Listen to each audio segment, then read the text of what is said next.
On en parle avec vous, Choki Benzerra. Bonjour, merci beaucoup. Vous êtes lanceur d'alerte. C'est vous qui avez retrouvé, qui avez mis au jour ces messages de haine sur les réseaux. Qu'est-ce qu'on sait déjà de cet individu Doualem?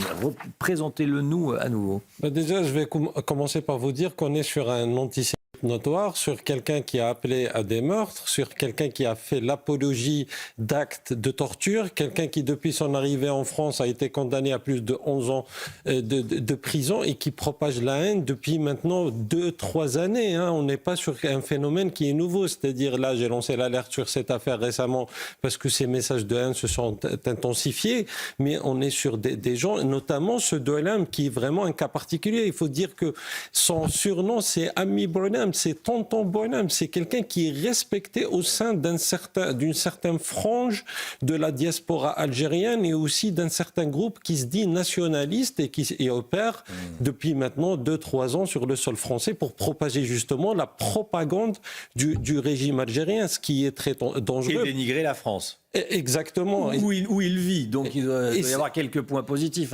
Et c'est le paradoxe, ouais. C'est-à-dire ces gens qui sont sur le sol français, qui profitent aussi du système français et qui se disent, leur mot d'ordre, c'est de dire on déteste cette France qui a fait telle et telle chose par rapport à l'histoire, par rapport au passé colonial.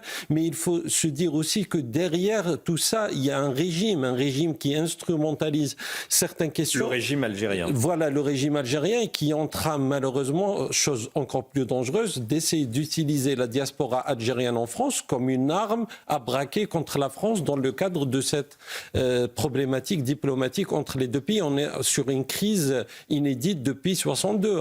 Ça n'a jamais été aussi grave. C'est vrai. Quelle est son influence réelle et l'influence réelle de ces influenceurs, entre guillemets, de ces agents du régime algérien? Déjà, il faut faire la distinction entre peut-être les premiers, les Azou Youssef, où c'est sur des profils un petit peu de jeunes qui ont repris un discours ambiant. Mais là, dans le cas de ce Doualem, c'est quelqu'un qui assumait pleinement des liens avec les services de renseignement algériens. Donc il est très il est avéré qu'il est connecté au régime. Ah oui, avéré de ces mots. C'est-à-dire quand le régime avait fait une sorte d'amnistie pour des opposants qui voudraient se repentir, ce Doualem donnait des garanties pour dire si vous rentrez en Algérie, rien ne va vous arriver. Donc c'est quelqu'un qui a assumé pleinement ses liens avec le régime algérien, mais qui a eu des discours très graves, des discours très discriminants, des discours antisémites, des appels à la violence, au meurtre. Il peut se cacher bien sûr maintenant derrière cette histoire qu'il était sous psychotrope, mais on le sait que ça dure depuis des années, c'est pas quelque chose de nouveau. Choki Benzerra, pourquoi selon vous la France hésite-t-elle tant à tordre le bras du régime algérien? Pourquoi est-ce qu'on continue par exemple à payer des soins médicaux à des Algériens du régime qui viennent se faire soigner en France? Pourquoi est-ce qu'on n'arrive pas à dire stop, en clair? Déjà, peut-être je vais vous choquer un petit peu, mais si je braque une arme sur vous, je pense que vous allez être un petit peu inquiet, vous n'allez pas pouvoir réagir. C'est un petit peu, malheureusement, c'est ce que font les Algériens? C'est ce que font les Algériens parce qu'il y a une diaspora qu'ils peuvent utiliser comme arme. C'est ça qui est très dangereux.